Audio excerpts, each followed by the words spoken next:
बिस्मिल्लाहिर्रहमानिर्रहीम। अस्सलाम वालेकुम नाज़रीन, फरवाज़ एनबी न्यूज़ के प्लेटफॉर्म से मैं आपका मेज़बान नवाज़ भुट्टो आपकी खिदमत में हाजिर। नाज़रीन, सुप्रीम कोर्ट के 8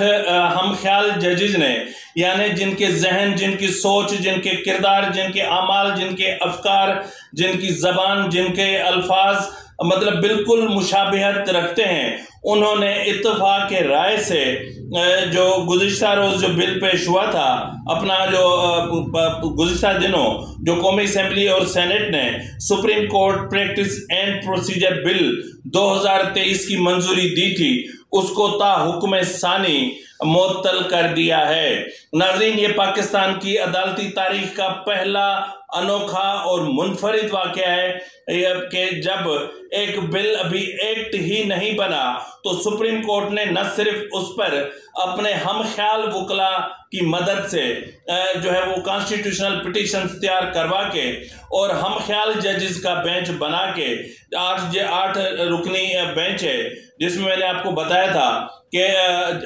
चीफ जस्टिस उमर अता बंदियाल और जस्टिस मुनीब अख्तर और जस्टिस सैयद मज़ाहिर अली अकबर नकवी और जस्टिस मोहम्मद अली मजहर और जस्टिस आयशा मलिक और जस्टिस सैयद हसन अजहर रिजवी और जस्टिस शाहिद वहीद शामिल हैं। नाज़रीन, इन 8 जजों ने एक अनोखी तारीख रकम की है, यानी इन 8 जजों ने पार्लियामान पर एक खुदकश हमला कर दिया है। सुप्रीम कोर्ट के इन 8 हम ख्याल जजेस ने सुप्रीम कोर्ट पर बाज़ाब्ता तौर पर 8 सफ़ात पर मुश्तमिल जो है वो ऑर्डर जारी करते हुए पार्लियामान पर उस वक्त खुदकश हमला कर दिया है जब पार्लियामान ने इत्तफाक की राय से ये करारदाद मंजूर की थी कि जो है वो सुप्रीम कोर्ट का ये जो बेंच है ये गैर आइनी है और ये जो बेंच है इसके ये पार्लियामान के मामलात में मुदाखलत के मुतरादिफ है। और दूसरी तरफ फिर सुप्रीम कोर्ट ने कहा है कि ये जो बिल है ये सुप्रीम कोर्ट के अंदरूनी मामलात में और इनके अख्तियारात में मुदाखलत के मुतरादिफ है। नाज़रीन, इसमें जो मज़ीद कहा गया है वो यूं कहा गया कि जो ही बिल सदर की मंजूरी हासिल करेगा या सदर की मंजूरी हासिल नहीं करेगा तो जो है वो जो ही ये बिल एक्ट की शक्ल अख्तियार करेगा तो इसका कोई असर नहीं होगा, ना अमल दरामद किया जाएगा, इस पर कोई कार्रवाई मजीद अमल में नहीं आएगी जब तक कि इस कानून से मुतालिक ये जो बेंच है ये हतमी फैसला नहीं कर लेता। यानी यूं समझ लें कि चीफ जस्टिस उमर अता बंदियाल को अब हम सुप्रीम कोर्ट का चीफ जस्टिस भी कहेंगे और अब हम उसको सुप्रीम कोर्ट का चीफ मार्शल लॉ एडमिनिस्ट्रेटर भी कह सकते हैं, क्योंकि 184(3) के अख्तियारात से इस तरह चिपके हुए हैं जिस तरह कोई डिक्टेटर, कोई आमिर इक़्तिदार से चिपक जाता है। जिस तरह जनरल जिया 90 दिनों के लिए आया था और 11 साल तक बरसरे इक़्तिदार रहा, और जिस तरह जनरल मुशर्रफ 3 माह के लिए आया था और फिर 10 साल तक इस मुल्क के निज़ाम को तहस नहस करता रहा, इसी तरह चीफ जस्टिस उमर अता बंदियाल 184(3) से किसी भी सूरत में दस्तबरदार होने के लिए तैयार नहीं है। यानी वो जो पावर शेयरिंग का जो फार्मूला पार्लियामान ने मंजूर किया था जिसमें 3 जजेस की कमेटी होगी, वो अपने अख्तियारात किसी जज को नहीं देना चाहता। वो खुद को, जिस तरह मैंने याद है नाज़रीन कहा था कि इस वक्त सुप्रीम कोर्ट में जुडिशल मार्शल लॉ नाफिज है, यानी इस वक्त सुप्रीम कोर्ट पर फर्द वाहिद की हुक्मरानी चल रही है। इस वक्त सुप्रीम कोर्ट में उन जजेस को, जो जजेस कॉन्स्टिट्यूशनल एक्सपर्ट समझे जाते हैं, जिनकी आईनी और कानूनी उमूर पर एक बेहतरीन ग्रिप है और जो अदालती उमूर को एहसन अंदाज में चलाने का हुनर रखते हैं और जो गैर मुतनाज़े हैं, उनको खुड्डे लाइन लगा दिया गया है, उनको लाइन हाजिर कर दिया गया है। और जो हम ख्याल बेंच है या जो हम ख्याल जजेस हैं, या मैं तो यूं कहूँगा कि करप्ट जजेस, यानी वो जजेस जिनके खिलाफ सुप्रीम जुडिशल काउंसिल में करप्शन,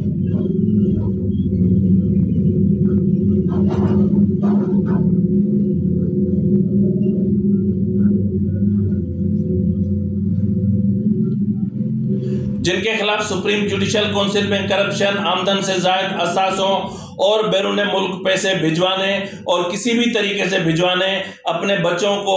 جو ہے وہ آمدن سے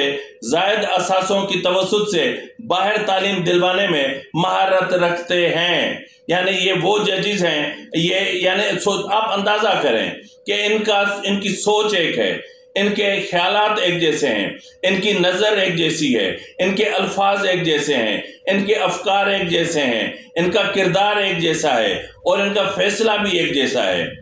ناظرین، اس وقت تک جو اطلاعات موصول ہوئی ہیں کہ یہ جو آرڈر آیا ہے، یہ order chief justice Umar Ata Bandial صاحب نے بیٹھ کر تحریر کروایا ہے۔ بالکل یہ فیصلہ یا آرڈر اسی طرح تحریر ہوا ہے جس طرح اس سے پہلے یہ جو پٹیشنز، کانسٹیٹیوشنل پٹیشنز عدالت میں داخل ہوئی تھیں، یہ تحریر کروائی گئی تھیں، یہ پٹیشنز لکھوائی گئی تھیں۔ تو ناظرین، جس طرح جو ہے وہ یہ آرڈر تحریر کیا گیا ہے، اسی طرح یہ جو کانسٹیٹیوشنل پٹیشنز ہیں یہ بھی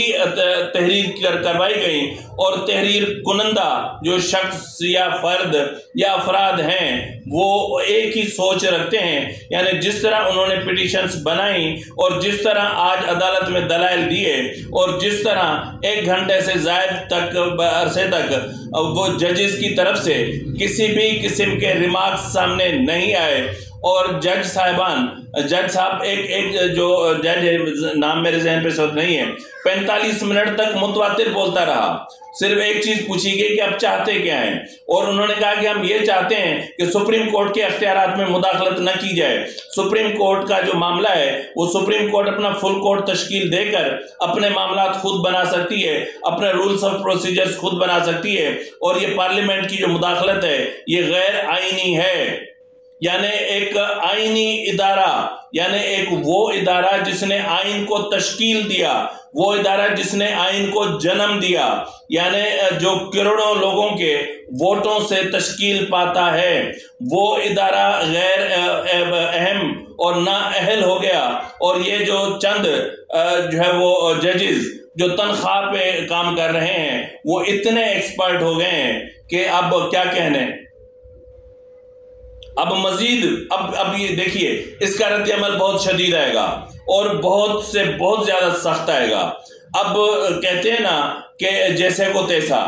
اب جس طرح میں نے اسے پہلے والے ویلاگ میں کہا تھا کہ ممکن ہے کہ ایک اور لارجر بینچ بیٹھے جو اس آرڈر کو سیٹ اسائیڈ کر دے، کیونکہ اس آرڈر کا سیٹ اسائیڈ ہونا بہت ضروری ہے۔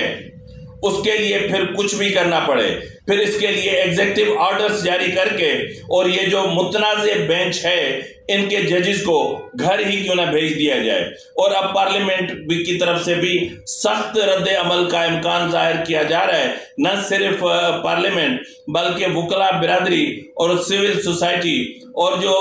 مختلف مکاتب فکر سے تعلق رکھنے والے افراد ہیں ان کی طرف سے اس فیصلے آرڈر، اس متنازع آرڈر، اس انکانسٹیٹیوشنل آرڈر، اس الیگل آرڈر، ایک تعصب سے بھرا، ایک لسانیت سے بھرا آرڈر جو ہے اس پر سخت رد عمل آنا ہے اور آئے گا۔ تو ناظرین، اسی کے ساتھ ہی اپنے میزبان نواز بھٹو کو اجازت دیجیے۔ فی امان اللہ۔